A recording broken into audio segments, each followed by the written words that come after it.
모르겠네. You got it. 월척이다. 월척이 걸렸어. 이렇게 힘센 대어는 난생 처음이야. 몇몇 낚시꾼들이 흥분해서 소리치고 있었다. 대수롭지 않게 생각했지만 왠지 모를 불안감이 심장을 옥죄어왔다. 조심스럽게 그 무리 쪽으로 다가갔다. 낚시꾼 한 명이 잔뜩 휘어진 낚싯대를 붙들고 안간힘을 쓰고 있었다. 다른 낚시꾼들은 와 하며 환호성을 질렀다. 이 정도면 기록 갱신이다.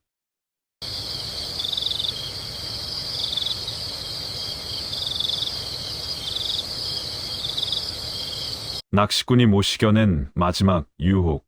수면 아래의 진실.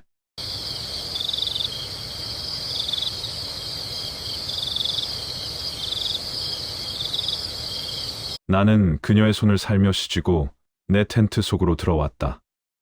자꾸 숨이 찬다. 나도 모르게 습한 입김으로 텐트 안을 채운다. 마치 기다려온 듯 지선 씨는 나를 보며 해맑게 웃었다. 새벽 안개가 자욱한 미명. 오늘도 어김없이 난 낚시터로 향한다. 자식들 뒷바라지와 아내가 암 선고 받은 후 힘든 시간들이 이어져 세월이 어떻게 지나갔는지도 모르게 63세가 된 지금 나의 삶은 잔잔한 호수 같았지만 그 수면 아래에는 누구도 알지 못하는 경랑이 숨쉬고 있었다. 낡은 낚시 가방만큼이나 달아버린 난 세월의 무게와 함께 얼마 전 먼저 떠난 아내에 대한 그리움이 가득하다. 아내의 온기 사라진 빈집은 나에게 더 이상 안식처가 아니었다. 낚싯대만이 나의 유일한 위안이자 도피처였다. 그러나 오늘 이 낚시터는 나에게 단순한 위안을 넘어선 돌이킬 수 없는 운명의 시작점이 될 터였다. 나는 늘 가던 포인트에 도착했다. 아직 동이 트기 전 희미한 랜턴 불빛 아래 익숙한 얼굴이 보였다. 나의 평생지기, 불알 친구, 영조와 그의 아내 지선이었다. 영조는 넉살 좋은 웃음을 흘리며 나를 반겼다. 고등학생 시절의 영조는 그야말로 공부 못하는 비쩍 마른 찌질이었다. 그랬던 친구가 대학은 포기하고 식당 허드레실로 일을 시작하더니 이젠 나름 성공한 식당의 사장이 되어 있었다. 늘 나랑 둘이 오던 낚시터에도 전처랑 이혼 후 젊은 새 아내를 맞아 싱글벙글하며 둘이 팔짱을 끼고 들어선다. 아이고, 철영이 오늘도 일찍 나왔구먼. 해 떴네. 이런, 늦어서 미안해. 벌써부터 대를 들이우고 앉아 있었나? 영조의 호탕한 웃음소리가 고요한 새벽 공기를 갈랐다. 지선 씨는 단아한 미소로 나에게 인사를 건넸다. 난 미묘한 설렘을 것을 느꼈다. 겉으로는 태연한 척했지만 나의 시선은 이미 지선 씨에게 고정되어 있었다. 영조의 전처는 연상이었는데 제 오늘 9살이나 어린 연하랑 하다니 저 자식의 아니 영조의 능력이 부러웠다. 난 공부도 잘했는데 그저 열심히 공부 잘하면 성공할 줄 알았는데 공무원으로 열심히 일한 지난 세월이 허망하다. 지금은 아내도 떠나고 명절에나 보는 아들 내외뿐이다. 지선 씨, 친구 영조의 아내라 선을 넘지 않으려 필사적으로 노력했지만 아내를 잃고 홀로 된 외로운 나에게 지선 씨의 존재는 더욱 강렬한 유혹으로 다가왔다. 특히 영조의 전처나 먼저 간 내 아내나 둘 다 낚시터를 싫어했다. 아니, 증오했다. 그러나 지선 씨는 어떤가? 남편 영조와 함께 낚시를 즐기고 밥 시간이 되면 삼겹살에 김치찌개도 맛깔나게 잘 끓여준다. 그리고 술을 한 모금도 못 마시는 전 아내들과는 다르게 소주와 소맥도 즐길 줄 아는 그녀의 털털함에 더 매료되었다. 그녀는 늘 발랄했고 쾌활했다. 지금은 뚱보가 돼버린 영조 옆에 있는 지선 씨가 신기할 따름이다. 나에게 이제 아내는 떠났고 쓸쓸한 고독뿐이다. 우리는 나란히 셋이 앉아 낚싯대를 들이웠다. 새벽 공기는 차가웠지만 난 왠지 뜨거웠다. 옆자리에 앉은 지선 씨의 은은한 향기가 바람결에 실려올 때마다 나의 미묘한 설렘이 강해졌다. 낚시를 하는 둥 마는 둥 나의 시선은 자꾸만 지선 씨에게 향했다. 몇 번인가 그녀와 눈이 마주쳤고 그 짧은 순간마다 마치 전류라도 흐르는 듯한 아찔한 감각이 나의 온몸을 훑었다. 지선 씨의 눈빛 속에는 당황스러움과 함께 어딘가 모르게 끌리는 듯한 미묘한 감정이 서려 있었다. 난 그것을 희망이라 믿고 싶었다. 날이 밝아오자 영조는 미리 준비해온 푸짐한 아침 식사를 꺼냈다. 막걸리 잔이 오고 갔다. 영조는 특유의 수다스러움으로 분위기를 주도했고 나와 지선 씨도 그의 이야기에 귀를 기울였다. 하지만 그들의 의식은 이미 서로를 향해 있었다. 늘 그렇듯 술 기운이 오르자 영조는 금세 취해버렸다. 그는 연신 좋다를 외치더니 낚싯대를 던져놓은 채 텐트 안으로 들어가 잠이 들었다. 아이고, 저 술고래 또 잠들었네. 지선 씨가 쾌활하게 웃었다. 그녀 웃음소리가 내 귓가에는 싱그럽게 울렸다. 텐트 안에서 영조의 우렁찬 코 코는 소리가 들려왔다.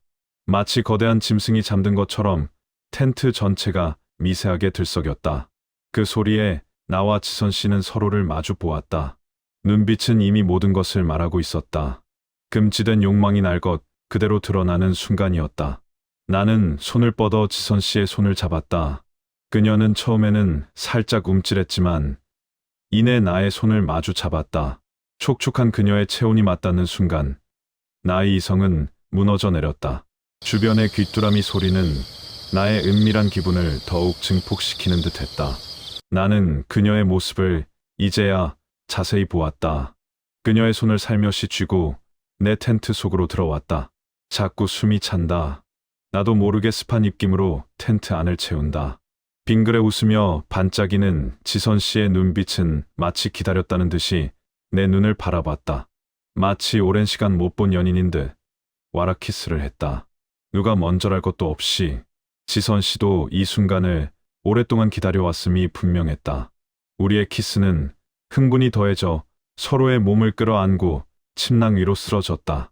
편한 운동복 차림의 그녀의 옷, 그마저도 이뻐 보였다. 나는 그녀가 입고 있던 운동복을 위로 들어 올렸다. 지선 씨는 보기와는 다르게 많이 풍만한 가슴을 가지고 있었다. 난 그녀의 가슴에 내 얼굴을 묻었다. 그리고 한 손으로는 그녀의 한쪽 끈을 내렸다.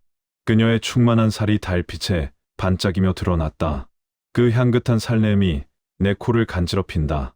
그녀의 촉촉하고 푹신한 살무덤, 그리고 새콤달콤한 그녀의 블루베리.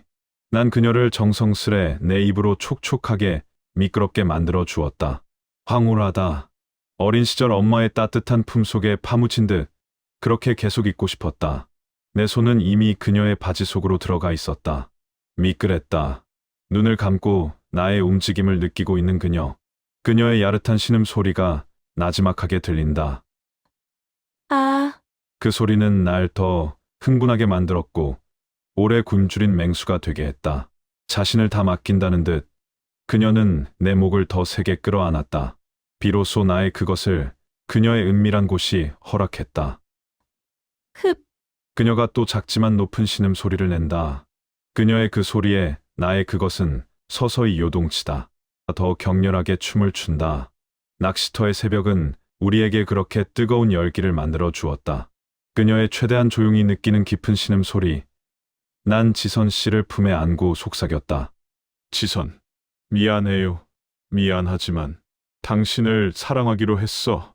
지선 씨는 내 품에 고개를 묻고 아무 말도 하지 않았다. 죄책감과 동시에 설명할 수 없는 희열이 우리 영혼을 뒤흔들었다. 우리 행위는 어둠 속에서 피어난 한 떨기, 독초처럼 위험하고도 아름다웠다. 그 뒤로 우리는 진정한 사랑에 빠져 서로 볼 수 있는 이날, 낚시터로 오는 날만 고대하며 지냈다.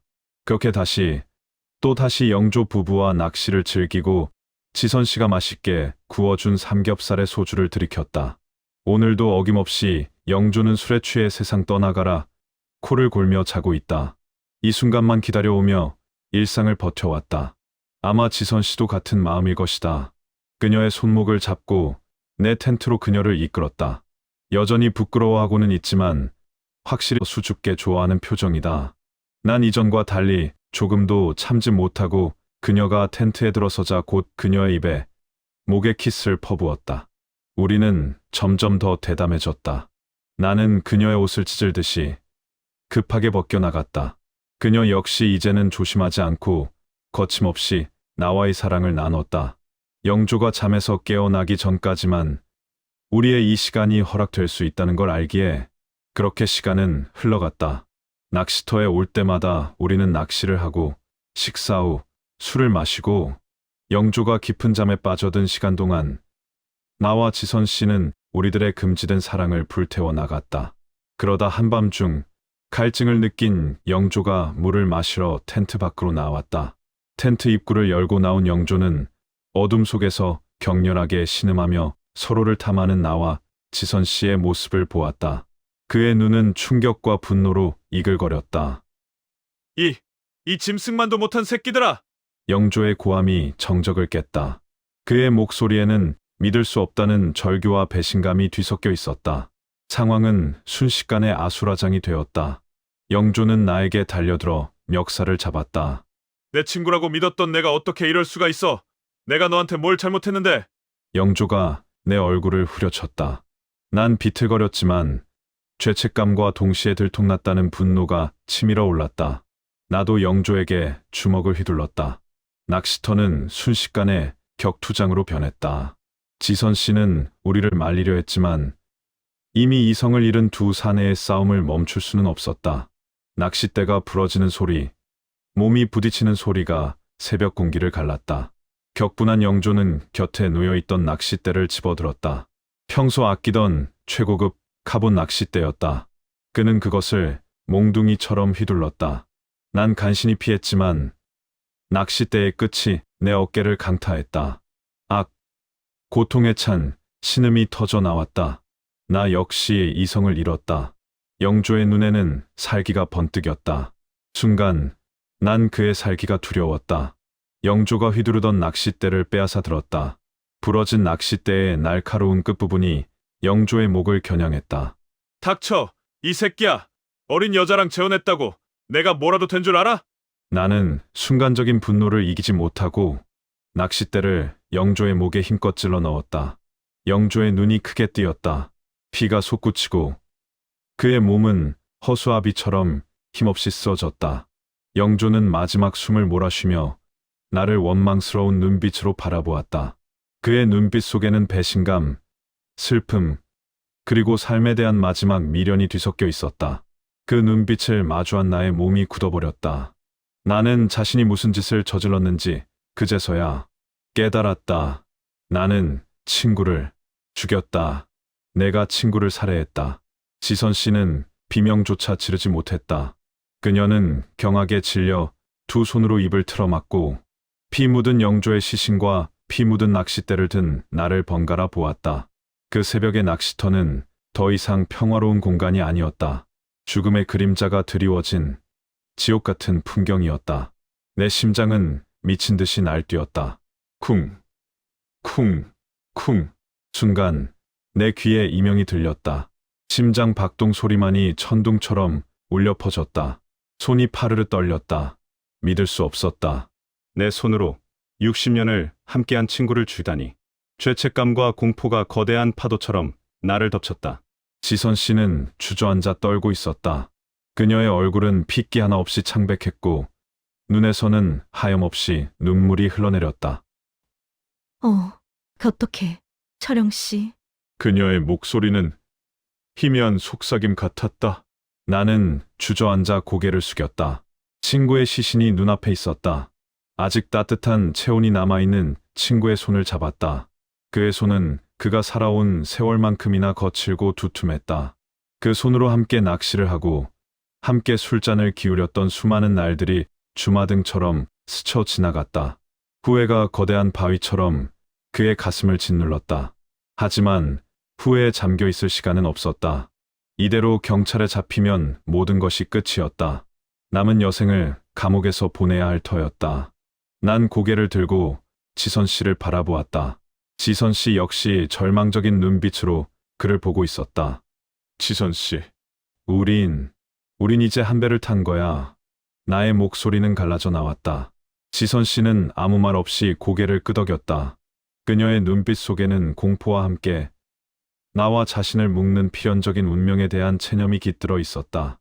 우리는 이성을 되찾으려 애썼다. 살인을 저질렀다는 죄책감보다 발각될지도 모른다는 공포가 더 크게 다가왔다. 시신을 숨겨야 해. 난 중얼거렸다. 우리는 주위를 둘러보았다. 새벽 낚시터는 여전히 고요했다. 아무도 그들의 비극적인 싸움을 목격하지 않은 듯했다. 우리는 영조의 시신을 질질 끌어 강가로 향했다. 뚱뚱한 영조의 시신은 생각보다도 더 무거웠다. 우리에게는 버거운 일이었다. 강가에 도착하자 난 주변을 둘러보았다. 마침 적당한 크기의 바위 몇 개가 보였다. 나는 무거운 바위들을 영조의 몸에 묻기 시작했다. 지선 씨는 말없이 나를 도왔다. 이미 해본 듯 우리의 손길은 능숙했다. 마치 오래전부터 이런 일을 해본 사람들인 것처럼. 죄책감은 사라지고 오직 들키지 않아야 한다는 일념만이 우리를 지배했다. 영조의 몸에 바위를 묻고 강물 속으로 밀어 넣었다. 첨벙 하는 소리와 함께 영조의 시신은 깊은 강물 속으로 가라앉았다. 수면 위에는 아무런 흔적도 남지 않았다. 이제 우린 이 일을 영원히 비밀로 해야 해. 난 지선 씨의 손을 잡고 말했다. 이 비밀은 우리 둘만 아는 거야. 죽는 날까지. 아니, 죽어서도 지켜야 해. 지선 씨는 고개를 끄덕였다. 그녀의 눈에서는 여전히 눈물이 흘러내렸지만 그 눈물 속에는 어떤 결의 같은 것이 서려 있었다. 우리는 범죄의 공범이자 서로의 비밀을 공유하는 유일한 증인이 되었다. 날이 완전히 밝아오기 전 우리는 새벽에 있던 모든 흔적을 재빠르게 치웠다. 텐트를 정리하고 피 묻은 흙을 덮었다. 부서진 낚싯대 조각들은 강물에 던져버렸다. 마치 아무 일도 없었다는 듯이. 하지만 우리의 마음 속에는 지울 수 없는 피의 흔적이 깊이 새겨졌다. 며칠 후 영조의 실종 신고가 접수되었다. 가족들은 영조가 낚시를 간다고 집을 나선 뒤 연락이 끊겼다며 경찰에 신고했다. 나는 태어난 척 경찰 조사를 받았다. 영조와 지선 씨가 함께 낚시터에 갔고 영조가 술에 취해 잠이 든 후 나는 먼저 자리를 떴다고 진술했다. 지선 씨 역시 나의 진술과 일치하는 증언을 했다. 우리의 진술은 완벽하게 일치했고 어떤 의심도 살 만한 구석이 없었다. 경찰은 단순 실종 사건으로 보고 수사를 진행했다. 나는 평소와 다름없이 낚시터에 나섰다. 평소처럼 행동해야 의심을 받지 않을 것이라는 생각 때문이었다. 하지만 내 마음속은 늘 불안했다.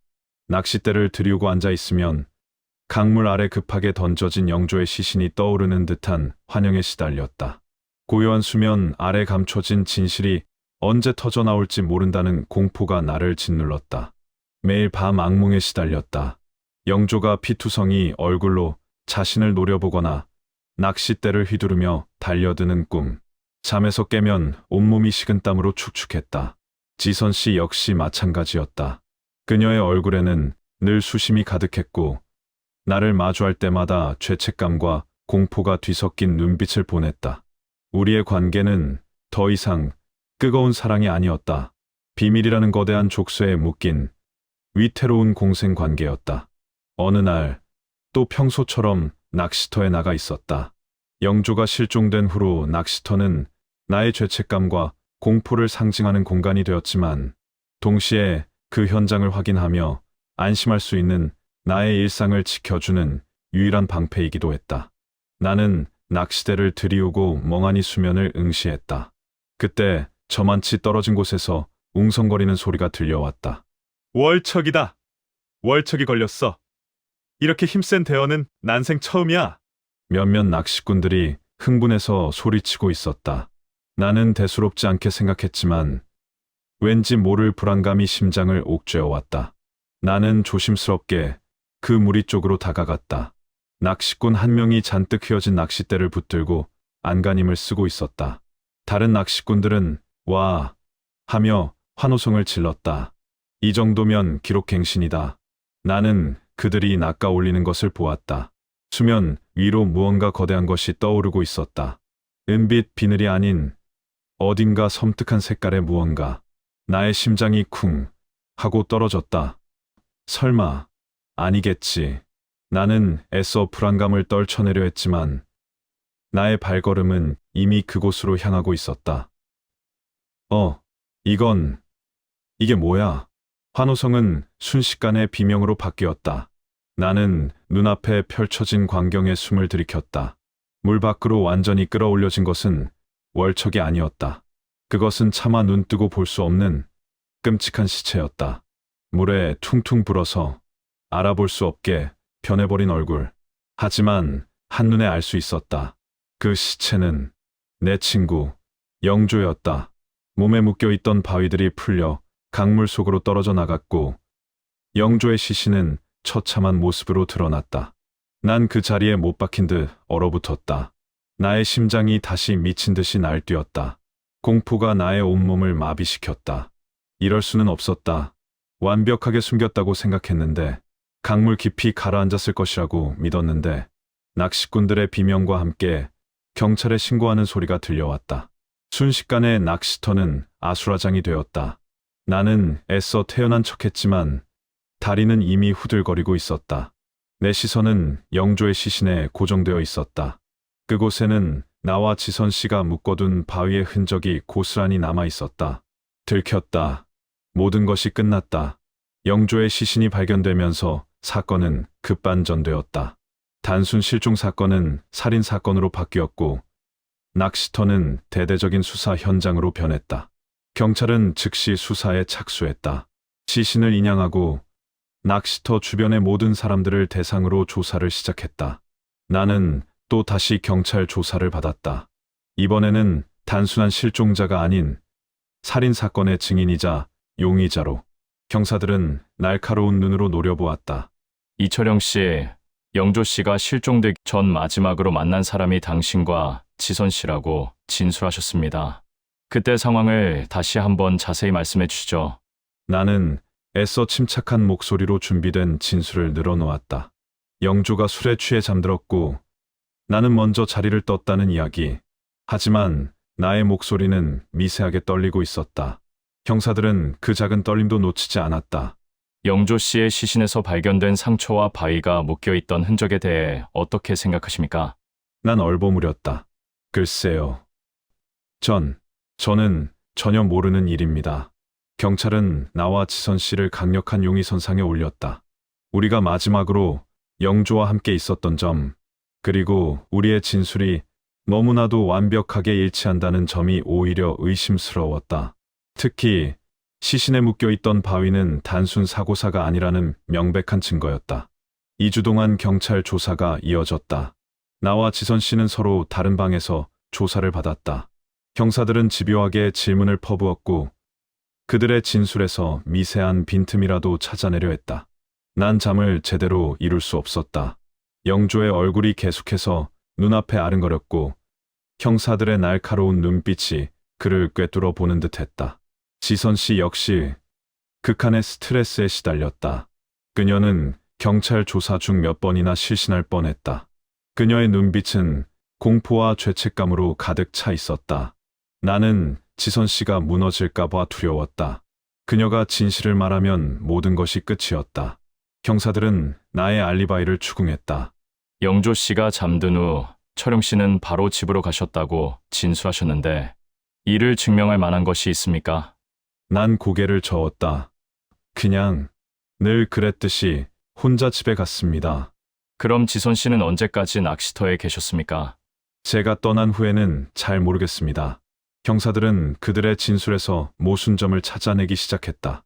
특히 지선 씨의 진술에서 미묘한 변화가 감지되었다. 처음에는 나의 진술과 완벽하게 일치했지만 시간이 지날수록 그녀의 진술은 조금씩 흔들렸다. 밤새 영조의 시신과 씨름하고 바위를 묶어 강물에 던져 넣었던 끔찍한 기억이 그녀를 짓누르고 있었던 것이다. 결정적인 증거는 낚시터 주변에서 발견된 혈흔과 부러진 낚싯대 조각이었다. 과학수사대는 혈흔이 영조의 것임을 밝혀냈고 부러진 낚싯대 조각에서는 철영의 지문과 영조의 혈흔이 발견되었다. 이 증거들은 그들의 진술이 거짓임을 명백히 보여주었다. 형사들은 지선 씨를 다시 불러 강도 높은 조사를 시작했다. 지선 씨, 당신의 남편 영조 씨의 혈흔과 철영 씨의 지문이 묻은 낚싯대 조각이 현장에서 발견되었습니다. 이 증거에 대해 어떻게 설명하시겠습니까? 지선 씨는 더 이상 버틸 수 없었다. 그녀의 눈에서는 뜨거운 눈물이 쏟아져 내렸다. 솔직하게 말씀해 주십시오. 당신이 사랑하는 남편을 잃은 피해자라고는 하지만 현재 당신의 진술은 많은 부분에서 모순됩니다. 혹시 철영 씨와 어떤 관계가 있었습니까? 형사의 날카로운 질문에 지선 씨는 고개를 들었다. 그녀의 눈은 이미 모든 것을 포기한 듯했다. 네. 저희는 그녀는 모든 것을 털어놓았다. 나와의 금지된 사랑, 영조의 발견, 격투와 살인, 그리고 시신 유기까지 모든 진실이 그녀의 입을 통해 흘러나왔다. 진실이 드러나자 난 결국 체포되었다. 난 지선 씨의 진술이 거짓이라고 끝까지 부인했지만 이미 모든 증거가 나를 가리키고 있었다. 낚시터에서 발견된 낚싯대 조각, 마의 몸에 남아있던 영조와의 격투 흔적, 그리고 지선 씨의 구체적인 증언은 나를 궁지로 몰아넣었다. 결국 나와 지선 씨는 살인과 사체 유기 혐의로 재판을 받았다. 법정에서 난 끝까지 영조를 죽이지 않았다고 주장했지만 증거와 지선 씨의 증언은 너무나도 명확했다. 우리는 각자 감옥 안에서 평생을 살게 되었다. 난 차가운 감방 안에서 홀로 남겨졌다. 나의 곁에는 아무도 없었다. 아내도 자식도 친구도 그리고 한때 불같았던 욕망의 대상이었던 지선 씨도. 나는 이제 모든 것을 잃었다. 감방 창문 너머로 보이는 푸른 하늘은 나에게는 사치였다. 어느 날 나는 우연히 감방 동료가 읽던 신문 기사를 보게 되었다. 거기에는 낚시터 살인 사건, 불륜이 부른 비극이라는 헤드라인이 적혀 있었다. 그리고 그 이름, 이철형. 나는 신문을 계속 읽어 내려갔다. 기사 속에는 내가 저지른 끔찍한 범죄의 내용이 자세히 담겨 있었다. 난 창살 너머의 하늘을 바라보았다. 나의 눈에는 눈물이 고였다. 후회와 슬픔이 거대한 파도처럼 나를 덮쳤다. 그 호탕하던 친구, 영조. 술에 취하면 세상 모든 걱정을 잊고 웃어대던 친구의 모습이 생생하게 떠올랐다. 함께 낚시를 다니며 시시콜콜한 이야기를 나누던 시간들이 이제는 영원히 돌아올 수 없는 추억이 되어버렸다. 영조, 내 친구 영조. 내 입에서 희미한 탄식이 흘러나왔다. 친구를 죽인 것은 나지만 이제는 그 친구가 미치도록 그리웠다. 우리의 50여 년의 우정은 금지된 사랑이라는 독약 한 방울로 산산조각 났다. 영원히 끝나지 않을 후회와 슬픔 속에서 나는 차가운 감방 안에서 잔인하게 저지른 죄를 곱씹으며 남은 여생을 보내야 했다. 나는 이제 더 이상 낚시터에 나설 수 없다. 고요한 수면 아래에는 영원히 지워지지 않을 나의 죄가 잠들어 있었다. 이 이야기는 인간의 가장 원초적인 욕망과 죄책감, 그리고 그로 인해 파멸에 이르는 비극적인 삶을 그린 것이다. 낚시터는 단순한 배경이 아니라 인간의 욕망과 죽음, 그리고 숨겨진 진실이 교차하는 복합적인 상징 공간이었다. 결국 감춰진 진실은 월척이 아닌 시신이라는 형태로 수면 위로 떠올랐고 모든 것은 백일화에 드러났다. 끔찍하고도 슬픈 한 낚시꾼의 마지막 이야기였다.